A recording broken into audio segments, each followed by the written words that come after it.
A habit is a fixed way of thinking that leads to automatic behavior. The benefit is we don't have to rethink again and again what to do. It just happens and can have good side effects. But a bad habit can also hurt us or hold us back from progressing, although, like anything, we can learn and unlearn them. But first, let's try to understand where they come from. Habits are made by experiences creating fixed ways of thinking inside our brain. To explain this, let's compare what happens inside your brain to what happens on a farm. There is a farmer named Joe, his vegetable garden, the chicken shed, and a mailbox. Every morning, Farmer Joe first walks to the vegetables, then checks on his chickens, then collects his mail, and then walks back to the house.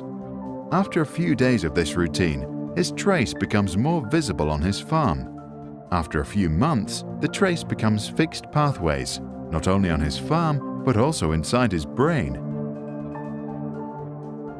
One night, Joe has a magical dream where he discovers his love with all living creatures. The next day, he sets all of his chickens free. The funny thing is though, instead of adjusting his behavior, he still walks blindly from the vegetable garden to the chicken shed. The trace on the ground and inside Joe's brain is now just too deep. To leave the path of habit, we have to go down a new road.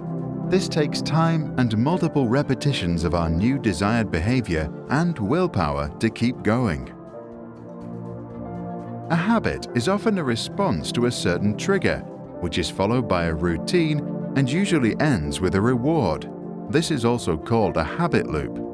Joe's trigger is the vegetables. As soon as he waters his last tomato, he starts his next routine to automatically walk to the chickens. His reward is to find eggs. And because rewards release dopamine, a neurotransmitter that makes our brain first happy and then hooked, we get stuck and can't let go anymore.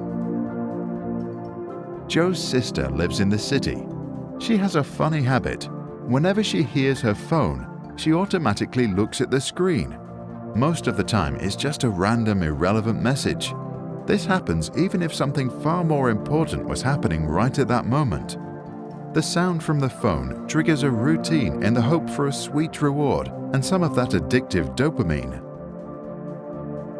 To change a habit, journalist Charles Duhigg recommends redesigning the habit loop. Say you like going to the movie theater, but whenever you do, you eat too much of that sweet popcorn. In this case, your trigger is the popcorn stand that you pass by whenever you go to the movies. Your routine is buying that popcorn, and your